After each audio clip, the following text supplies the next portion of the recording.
그럼 먼저 간밤 주요 뉴스와 지표들 함께 살펴보면서 출발하겠습니다. 뉴욕 증시 3대 지수부터 보시겠습니다. 뉴욕 증시 3대 지수, 혼조세입니다. 다우와 S&P는 소폭 상승하면서 또 역대 최고치를 경신했습니다. 반면에 나스닥은 소폭이긴 하지만 반락했습니다. 나스닥 0.12% 떨어지면서 16,379.46으로 장을 마쳤고요. S&P 500과 다우존스 지금 보시는 숫자가 모두 역대 최고치입니다. S&P 500 5,254.35, 다우 39,807.37로 장을 마쳤습니다. 이로써 S&P는 1분기에만 10.2% 상승하면서요. 2019년 이후로 1분기에 최고 상승폭을 기록했고요. 나스닥은 오늘은 살짝 떨어졌지만 역시 1분기에 9.1% 상승하면서 1분기를 마쳤습니다. 먼저 핀비즈맵 가서 좀 더 자세히 알아보면요. 보시는 것처럼 엔비디아 사흘 만에 아주 작은 폭이긴 하지만 소폭 반등했습니다. 앞서 이틀 연속 뚜렷한 이유 없이 뚜렷한 악재까지는 없었지만 다만 엔비디아의 AI 시장 지배력이 여러 가지 이유로 결국 깎여 나가게 될 거라는 주장들이 여기저기서 스멀스멀 제기되면서 하락세를 보였었죠. 하지만 간밤에는 0.12% 살짝 반등했고요. 반대로 호재는 별로 없지만 싸다는 인식이 확산되면서 반등했던 애플과 테슬라는 보시는 것처럼 상승분을 다시 되돌렸습니다. 어제도 전해드린 것처럼 지금 테슬라에 관심이 많은 시장은 4월 2일에 나오게 될 테슬라의 1분기 차량 인도 대수 발표를 기다리고 있는데요.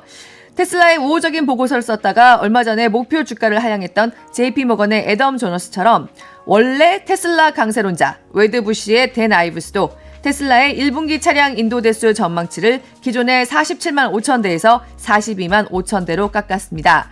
사실 어제까지만 해도 월가의 컨센서스는 46만 대는 됐었는데 지금 새로운 전망치 나올 때마다 계속해서 하향 조정되고 있습니다. 댄 아이브스는 1분기가 테슬라에겐 악몽이었다. 잊혀진 시기였다라고 표현하기도 했고요. 골드만삭스는 2024년에 전기차 시장이 확실히 약할 것은 분명해졌다. 하이브리드 차에 대한 상대적 선호를 분명히 한다고 밝히기도 했습니다. 근데 테슬라 얘기한 김에 안 그래도 둔화 중인 전기차 시장을 붐비게 하고 있는 공격적인 저가 전기차 세력 중국에서 이른바 대륙의 실수라는 명예로운 별명을 갖고 있는 샤오미가 전기차를 출시했습니다. 좀 보여드리고 가도록 하겠습니다. 상당히 익숙하죠. 폼이 포르쉐를 닮았죠. 포르쉐가 소송을 걸어도 이길 수 있을 정도로 닮기는 했습니다. 사실 애플이 10년에 걸쳐서 준비했던 애플카를 포기하는 마당에 애플이 소송을 걸어도 얼마든지 이길 수 있었을 것 같은 애플 카피캣이라는 별명도 있는 샤오미가 전기차를, 그것도 비아디 같은 저가가 아닌 비교적 고급 전기차를 출시하고 있는 이 대비되는 상황이 특히 관심을 끌고 있는데요. 샤오미가 출시한 전기차 SU7, 2021년 3월에 전기차 시장 진출을 선언한 지 3년 만에 나왔습니다. 표준 모델이 우리 돈으로 4천만 원입니다. 한 번 충전으로 최대 700km를 주행하고요. 최고 시속 210km, 제로백 5.28초, 그리고 5분 충전만 해도 138km는 간다는 게 샤오미의 얘기입니다. 애플처럼 샤오미도 일종의 샤오미 생태계를 구축할 수 있을 거라는 평도 나오지만요. 샤오미치고 너무 비싸게 나온 거 아니냐는 평도 갈립니다. 차는 포르쉐를 베끼긴 했는데 상당히 예쁘긴 하고요. 지금 샤오미가 이야기한 대로의 스펙과 그리고 성능을 계속해서 보여준다고 하면 사실 4천만 원이 그렇게 비싼 것이라고까지도 말할 수가 없어서요. 앞으로 샤오미까지 참전한 전기차 시장의 판도 계속 자세하게 전해드리도록 하겠습니다. 다시 뉴욕 증시로 돌아가 보도록 하겠습니다. 사실 간밤 뉴욕 시장의 분위기는 예상보다 활기찬 지표들과 연착륙에 대한 기대, 그리고 연준 매파에 대한 불안이 교차하면서 결정지었다고 할 수 있습니다. 오늘 밤에 뉴욕 증시는 휴장하지만 미국의 2월 개인 소비 지출, PC 가격 지수는 발표될 거고요. 제롬 파월 총재의 발언도 나오게 될 텐데요. 이를 기다리는 관망세에 앞서서 연준의 크리스토퍼 월러 이사가 파월 의장의 3월 정례회 이후 발언들에 반하는 발언들을 내놨기 때문입니다. 크리스토퍼 월러, 서두를 필요가 없다. 금리 인하를 서두를 필요가 없다고 여러 번 강조했습니다. 최근에 인플레 데이터가 너무 끈끈하다는 게 역시 이런 발언의 배경입니다. 특히 연준이 최근의 데이터를 보면 전체 금리 인하 횟수를 줄이거나 인하 시점을 좀 더 뒤로 미루는 게 낫겠다고 강조했습니다. 상반기 인하가 아닌 하반기 인하까지도 시사한 겁니다. 그런데 이렇게 크리스토퍼 월러 이사의 확신에 찬 매파 발언이 시장에 좀 찬물을 끼얹는 분위기에서 미국의 지난해 4분기 GDP 증가율 확정치가 나왔습니다. 연율 3.4%, 기존 잠정치였던 3.2%를 0.2%포인트 웃돈 겁니다. 경기는 생각했던 것보다 더 좋았다는 거죠.